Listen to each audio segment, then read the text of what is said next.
Okay, so Night of Champions is done, and this is probably one of the most bizarre pay-per-views I think I've probably seen in recent history.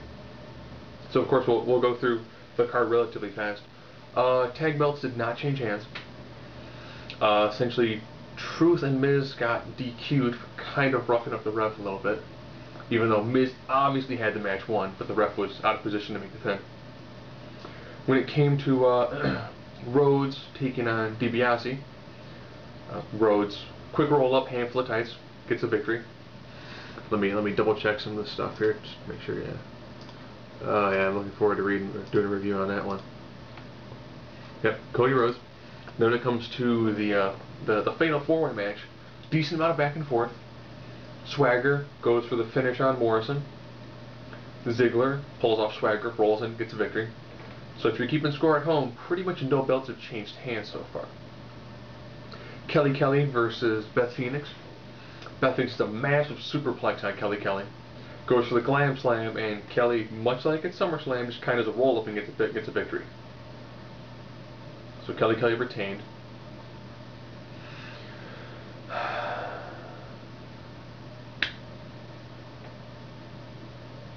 Knowing that that's pretty much the way the match at SummerSlam went, where Kelly kind of just got like an out of nowhere like roll up for a 3 count, it's almost impossible that someone of Kelly's size could actually surprise and then keep Beth Phoenix down for 3 seconds. I guess Vince really doesn't want to do anything with the women's division. I think putting the belt on Beth Phoenix would have made a lot more sense.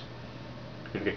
Having Beth actually go through that nice, long process of just demolishing women for about at least 2 months would have been great to then have had Kelly then come back and be an underdog in the fight and actually beat her for the title as opposed to just always squeaking by with the victory and retaining the title. Okay, so now we're pretty much down to like the last big 3 matches. Henry versus Orton. For all of you who finally thought this finally be the time that Mark Henry, after 15 years of being sexual chocolate, and of really not doing a whole lot, but always being kind of that guy who they have fused the champion, there's no one else to, he is finally the World Heavyweight Champion. He defeated Randy Orton, and from the way they made Mark Henry look on SmackDown on Friday, he was undeniably due this opportunity. In the vacuum that happened on SmackDown, Mark Henry's made a very phenomenal heel. Knowing that the most part of his time has been consistent to like the upper mid, now he's a champion, which will be good because they need to do something fresh on that show beyond have Orton feud with Christian ad nauseum. Now 2 more matches.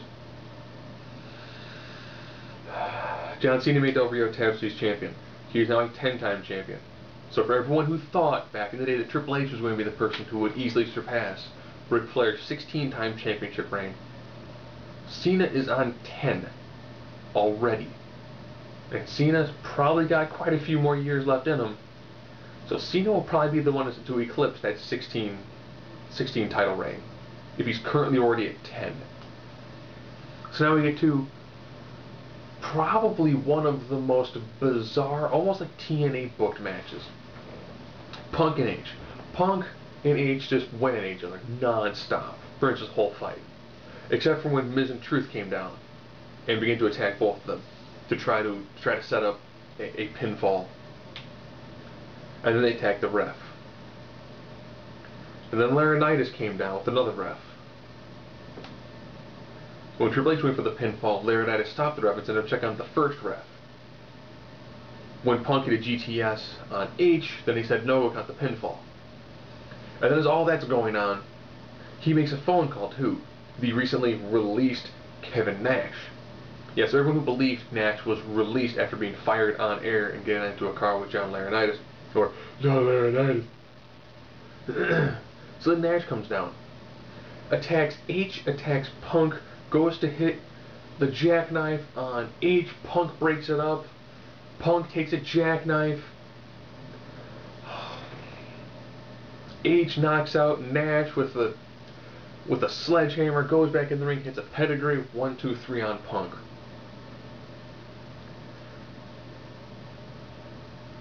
Wow. That match just seemed like they were like, okay, in case H can't go, we'll send out Miz and R-Truth keep the conspiracy thing going. How they don't like Triple H and they don't like CM Punk. Okay. But then to continue the weird on again, off again feud that Nash was supposed to have with Punk, but he wasn't medically cleared to engage himself in a full match, but it was a money dispute because he got a text message from somebody using H's phone and it was revealed to be whatever. That that just came off just absolutely ridiculous. And of course, in 2 weeks there's Hell in a Cell. Wait, what? So that's right. In 2 weeks there's Hell in a Cell. How in the world do you go from a pay-per-view that's that crazy to then build up to the Hell in a Cell pay-per-view? Are we going to see Miz and Truth take on Triple H and Punk in a Hell in a Cell? Are we going to see Nash try to get his way into a Hell in a Cell? We're going to see Sheamus versus Mark Henry in a Hell in a Cell? Hell in a Cell deserves a lot more build-up than 2 weeks. Do I want to see John Cena Del Rio in a Hell in a Cell? No, I don't. I don't want to see John Cena take on Del Rio anyways. Actually, it sounds better. John Rio. It's a combination of the two. So, that was Night of Champions. With every belt being defended, only 2 of them changed hands, the big ones. But almost everyone pictured Cena winning this. And the feud between Punk and H retained, H won, in a bizarre over-the-top match that included 3 other people and additional ref and John Laurinaitis.